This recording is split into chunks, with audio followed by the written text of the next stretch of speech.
I've always been drawn to elders. I think there's so much wisdom that gets forgotten, and we can learn so much. My first ever job was at a nursing home. I see the loneliness. I see the, just the way their eyes light up whenever somebody even visits.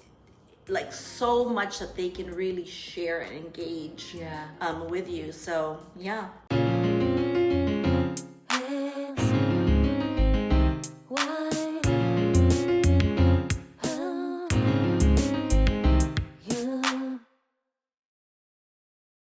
Hi, I'm Ellen. Hi, I'm Elly, and this is a podcast with two Asian American women Living, learning, and sharing about everyday life cross-generationally. Welcome back. Welcome back. We're so glad you're with us. If you're tuning in for the first time, welcome. And if you are joining us again, welcome back. Today, we are going to talk about honoring our elders.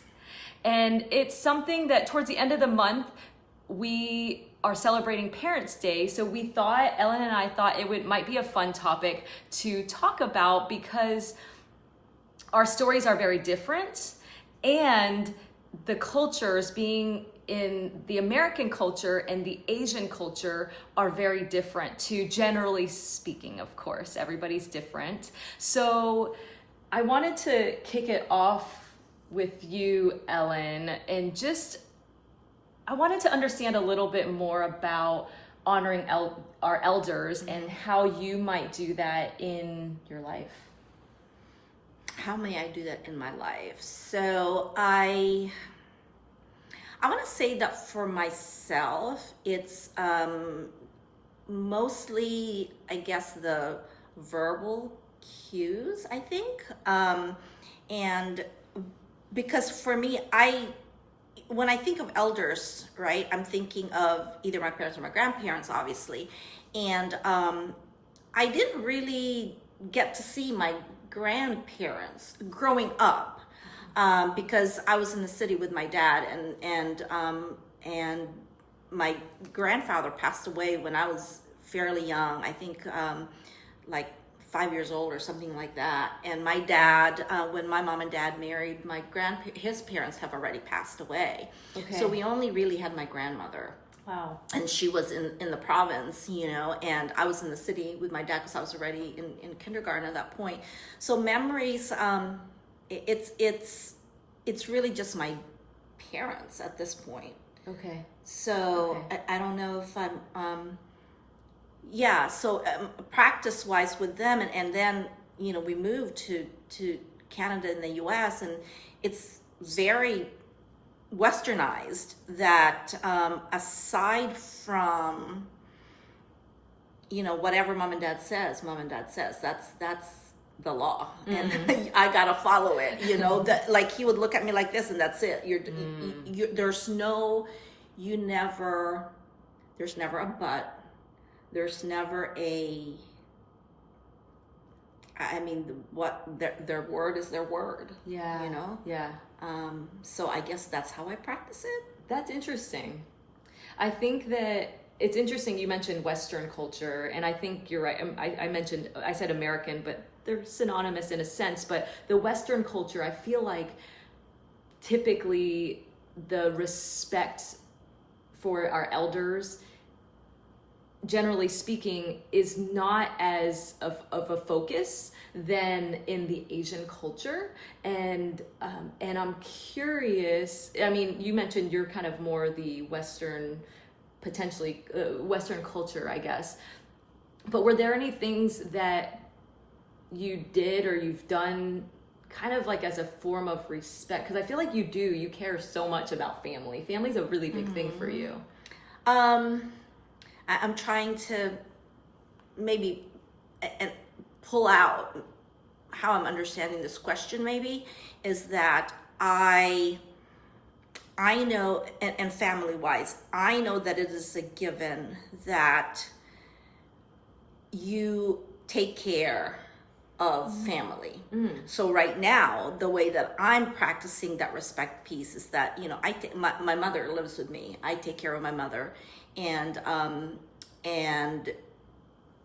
you know, I'm hoping that my children will see this, because when it's my time, that they would then in turn take care of me. So I guess there's just a lot of different layers on how one respects them. But again, for me, it's a lot of one of the verbal cues are verbal cues, right? In the Filipino culture, I can never, there always has to be the precedent of prior to the name. So somebody that is older than me, my cousin, anybody that is an older female is ate, Okay. right? Meaning older female. And then kuya is for an older male. Oh. Okay. And then if they are more like, you know, aunt or uncle type age to me, like just that little bit older, then it's tito or tita. So I know that for the Filipino, everybody, you know, you're safe if you call everybody ate and kuya. And then, you know, tito and tita, which is, you know, when you it means aunt and uncle. But everybody says it sort of, it kind of almost becomes, I don't want to say slang, you know, but it becomes sort of like a given. So you're just safe that if you meet anybody off the street that you're starting to get to know, and you know, hi ate, or hi, you can actually go up to somebody that you don't know that's a female, go, you know, ate or kuya. That's neat. So Yeah. And then American wise, for me, because of my culture of saying ate kuya or tito tita, it's very hard for me that if that's, you know, even friends wise, unless they're such good friends that we're so casual about it. But even then, I always have to put can I call you, you know, Miss Elly? Yeah. You know, or Mr. whatever. Like, it's hard for me to, even they say, oh, call me Diane. I just can't do that, because to me, no. And I tell them, I said, I'm sorry, it's got to be at least Miss Diane. Yeah. Because I really feel as if I'm disrespecting them if I don't put in that preface. Yeah. I don't know what you say it in English. There's something, you know, that pre whatever. That's interesting, because I think it sounds like you have a little bit about a little of the Western culture and the Asian culture in that form of respect, because I don't see it as much in the Western culture, that piece, but I do see it in the Taiwanese culture as well. When you say verbal and nonverbal, verbal, we'll call people who we don't know who are older than us ai, which is kind of like an aunt, and then susu, which is uncle, basically. Okay. Aunt and uncle, even though they're not technically our real uncle or aunt, it's a form of respect too. And then if they're older, we might go, but then you don't want to disrespect them and call them too old of a acronym or a name, a prefix. It might be ima, which is aunt or great aunt kind of thing. But then sometimes they're like, don't call me that, call me something younger. Right. So it's just interesting. But I think that what you mentioned, you're taking care of your mom. Yes. And I have so much respect for that, because it's, I mean, caretakers, people don't realize how much work that is. And so thank you for doing that, because there's a lot behind the scenes. You say caretaker, but it involves so much. Does. And no, and again, it's a given. So to me, it's like, you know, the responsibility just comes to me. And that's a second piece, is that I'm the oldest. I'm the oldest of 3 girls. So it was a no question, even though both of my sisters are nurses, both of them are in the medical field, with physician husbands, like, because I'm the oldest, I guess it was a given that responsibility comes to me. And my mother took care of my grandmother. Yes. Not that, you know, well, not that my uncles and aunts didn't help, because my aunts and uncles did help significantly in the care of my grandmother who had Alzheimer's. But again, it's one of those things that hopefully my children see Yes. this practice, Yeah. and that will therefore then take care of me when the time comes. Yeah, it's interesting. I find it interesting because you say it's a given, but not necessarily a given in the Western culture, because a lot of times, not making it wrong or right, but just kind of having that discussion around it. A lot of times in the Western culture, the first instinct is a nursing home. Mm-hmm. And your first instinct isn't a nursing home, like that's not right kind of thing. But like I said, it doesn't make it wrong or right, whichever way. It's just understanding the different perspectives. And my grandma took care of my great grandma too, for 5, maybe 10 years, and they lived together. And that's kind of normal too, is families generationally living together. I think it's becoming a little more in the Asian culture, but in the Western culture, it's becoming a little more normal nowadays with generations living together in Western culture. So I think it seems like there's a little bit of both for you. And when you say, I hope my parents, my kids will take care of me, growing up in the American culture here, I was first generation, so I was born here. It's interesting to see the dynamic, because I feel a responsibility to take care of my grandma. And even though my dad, my dad's taking care of her too, but I feel a sense of responsibility for taking care of my grandma and my parents, but they actually don't want that, as far as my parents are thinking, because we're in the American culture too, and they don't want that burden almost on me or my brother. Mm-hmm. That they already have a plan when they get older to potentially move or just get help, basically. Get help personally, so they don't have to burden us with that. Yes, but mom said that.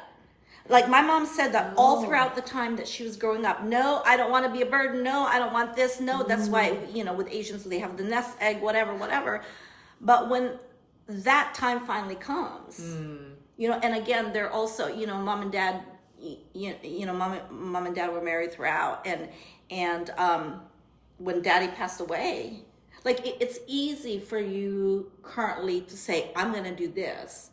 But then life changes and perspectives change, and when push comes to shove and she's the only one and she's age and all these medical issues start to happen, and you know what? And as her children, do I then just say, okay, here, go in the nursery? Like, I can't take that. Like, I wasn't raised that way. So to me, it's like, no, I can't just dump you. Yeah. And so, and more power to the folks that have that ability, to be able to do that. But in the way that I was raised, and when you say Western culture versus Asian culture, nothing against any of the other rest of the cultures out there, but as a realtor, I am seeing, as I meet my different customers and my client needs, I kind of already know,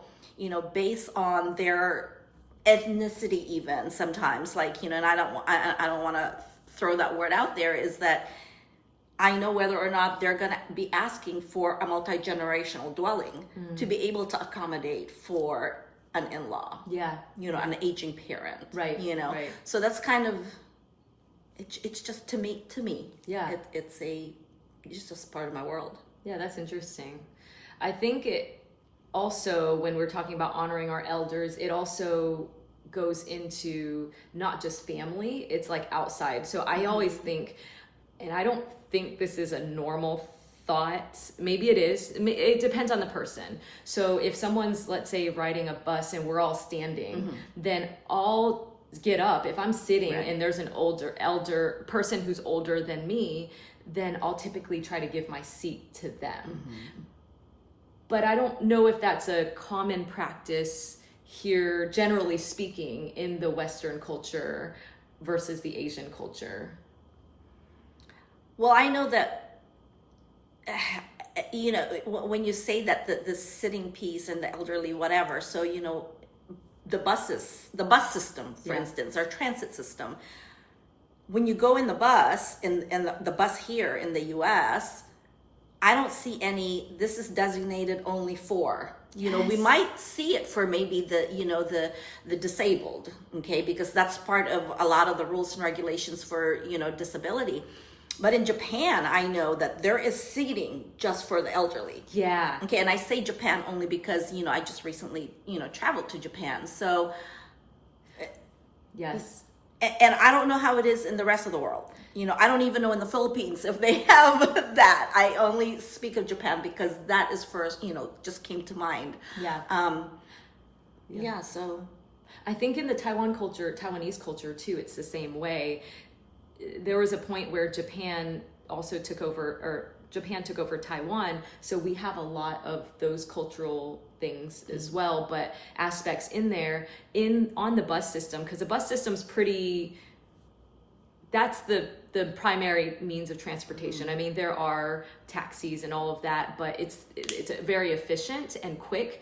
But on there's a picture on the bus system. I'll see pictures of elderly, save room for these two seats, and I actually love that. I love that too. Yeah, and at an Asian supermarket in Orlando, actually, I saw the same thing it was a parking sign that said it's for kind of the elderly. Oh, really? Yeah. Okay. Oh, that's strange. That's that's different. I've never seen that. Yeah, I really appreciated it, and I maybe I'll take a picture of it next time to show it. But it's cool that if we can, I feel like it's neat because here sometimes it seems to be when people age, they get forgotten about.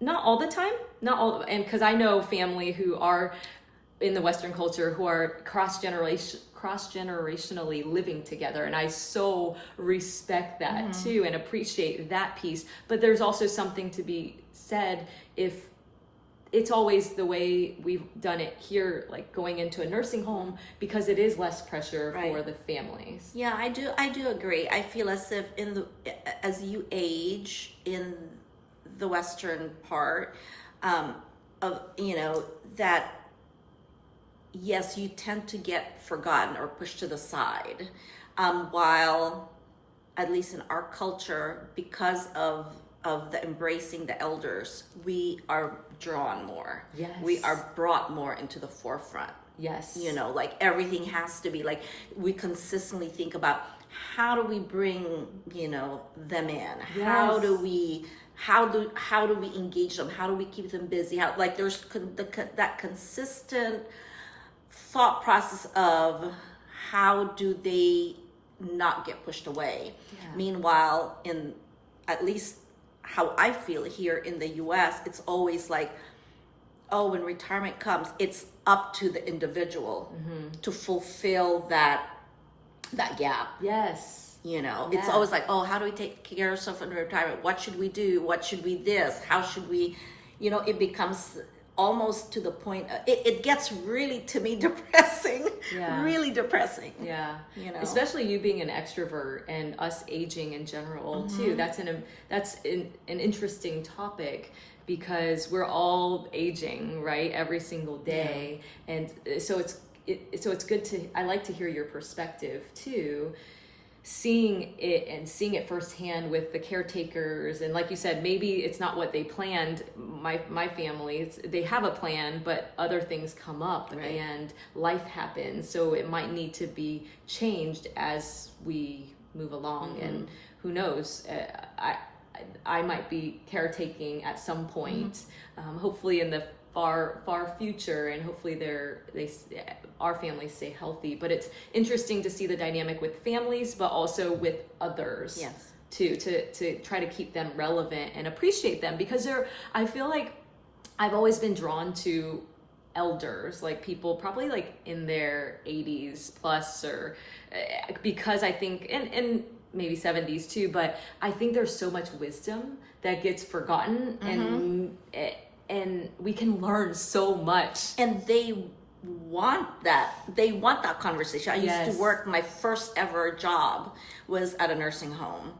And as a secretary in the nursing home, I was the one that opened and closed the doors and let in, the visiting families and such. And there are a lot of them, and that's here in the United States, Okay. right? So I see the loneliness. Yeah. I see just the way their eyes light up whenever somebody even visits. Or, there's this one lady that she's consistently up in the front lobby. So you think that, she's going to have a guest come in because she's consistently up in the front where she's greeting, but she's never had anybody come and visit. So it's almost like she's placing herself there so that when the visitors come in, it'll be like her visitors.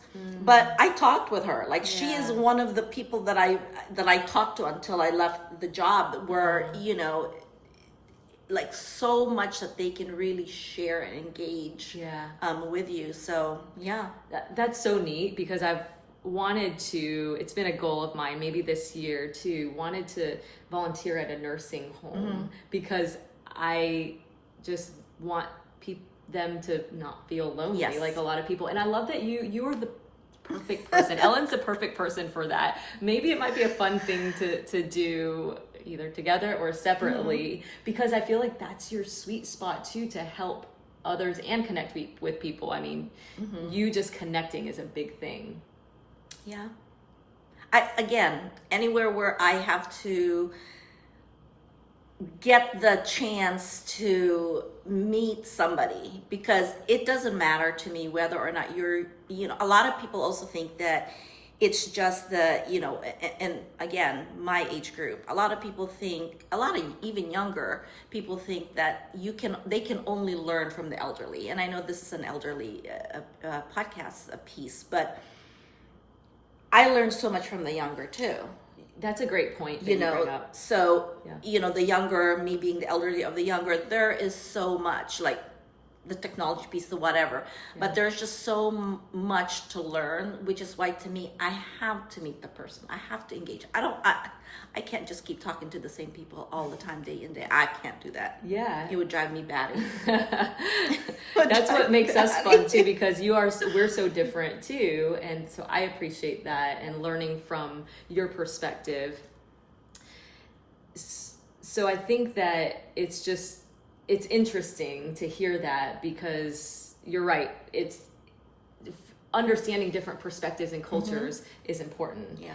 And with my grandma, I think in my 20s, I wasn't as close with my family. I think generally speaking, maybe that's a general adolescent age. You kind of try to feel independent, and I didn't really share with them what was going on in my life, my parents or my grandparents. I would just kind of do my own thing in a sense. And I think as I get older, I realize how important and potentially limited, right, time is.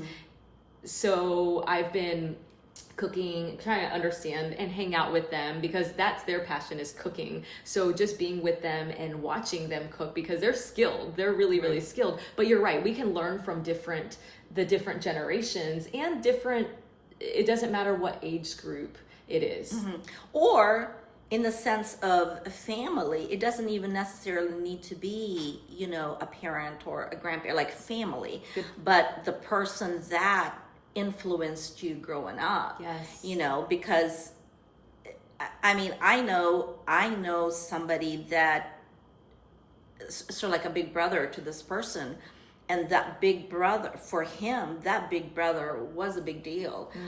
He wasn't very close with his family, with the parents, or even his siblings. But he had he called the big brother. Okay. And that big brother influenced him so much growing up.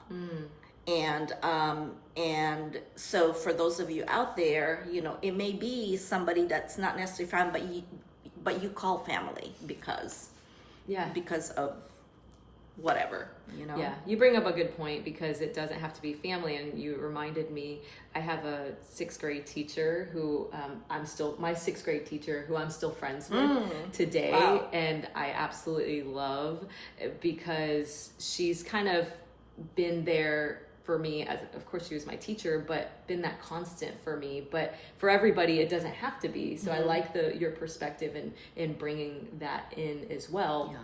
But I think growing up in the Western culture, everybody's different. I think individually, because me and my brother are very different too, where I don't know if he's necessarily considering, he is the older one of us, but I don't know if he's necessarily considering taking care of the family. So I feel that actually responsibility. And I don't know I don't know why, but I feel that sense of responsibility. Sometimes I'll take my family to the dentist or the checkups and just be with them.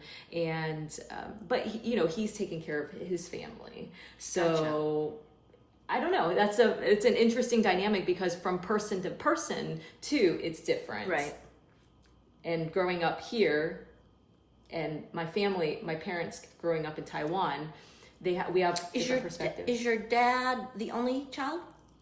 No, he's the oldest of 4. So he's kind of been given that responsibility. But you talk about responsibility, can it be pressure sometimes too? For me, I think yes, growing up, because I grew up, again, very, very Americanized or Westernized, whatever you call it. And my dad consistently said, set a good example or you're the oldest. That's the one thing that I continuously, the 2 things that my dad, said throughout his lifetime is set a good example because you're the oldest, and the second one is study. 2 things. That's an interesting thing too. Yeah, because what we've been told at a young age can affect us long term. And I guess it's neat that those have stuck with you. Neat or there's pressure too, because you have to hit these expectations almost, or else maybe, I don't know, for everybody's different, but maybe you consider yourself or someone considers themselves a failure if they don't. So that can be kind of added pressure for someone, I think. But I think that it's beautiful that you take care of like elders and you are kind of the example, but then there's also a potential pressure that it's a balance to kind of understanding and not feeling too much pressure. And it could also be just because for me, I'm hoping, and hopefully I'm not pressured. Like for my children that are watching this video, it's not a pressure, but I just, I was with, I took care of my dad, and I know how I was there in the room when he left the world, this world. And so for me, it's like, I want to go that way, surrounded by my family, peacefully, with a lot of love there. And I'm not saying, yes, you can also probably most likely do that in a nursing home or in a facility somewhere. Yeah. But being in his own home with his children and his whole family there, and you have these visions of, I wish that I would go that same way. Yeah. And so if I don't show this, because I think everything is full circle, right? Yeah. Everything in this world is full circle. And if I don't show this, then how can I expect my children to show it back? Right. And so it's I have to just believe in that. Yeah. Otherwise, what is there to believe, Yeah, exactly. I think that I feel the same way. I think in a sense that my parents took care of me and my grandma helped raise me as well. So she would be there for, I don't know, first day of 5th grade. I remember wearing these black shiny shoes because I wanted to be a cop. And so I convinced my grandma to buy these black shiny shoes, and then she dressed me up in a dress because she's very stylish compared to me. I'm learning that, and she's always telling me, don't wear that, wear this, don't wear this, don't wear that. But she dressed me up in a dress, and I went to 5th grade and I bought a change of clothes. I bought jeans and a top because that's what I felt more comfortable with. But being able to respect and appreciate and give back to me is important, because I realize the amount of just love and care and time that they took to take care of me, that it's almost like what you're saying, that I want to give what they've done for me. Like, I want to pay back, just in a pay sense. back, yeah. Yeah, and like you said, it's kind of like forward, pay it forward. Yeah. And so anyway, and by all means, there is in no way saying that anything westernized or anything American is bad or not, at all. I just feel as if in my world, where I grew up, in my family, it just more strict, more this is how it's supposed to be. So I talk about being an American as a little bit more lesser rules, I guess is what to say. So nothing at all that's bad about being American. No, I think it's beautiful. That's why we have these open conversations, because could it be that for every family, for every person, it's different? Because someone might want to be in a nursing home, someone might want to be at home, like maybe your dad, and that's what makes them feel at peace. And so I think it's just beautiful to hear the different perspectives. And speaking of which, we'd like to hear your perspective too on this. Please feel free to comment on what your experiences have been with respecting the elders, or if it's even been a thing, because that's okay if it hasn't. That's why we want to hear from your perspective. Please share your comments. Please feel free to like and subscribe. Yes. And we will see you next time. See you next time. Thanks, everybody. Take care.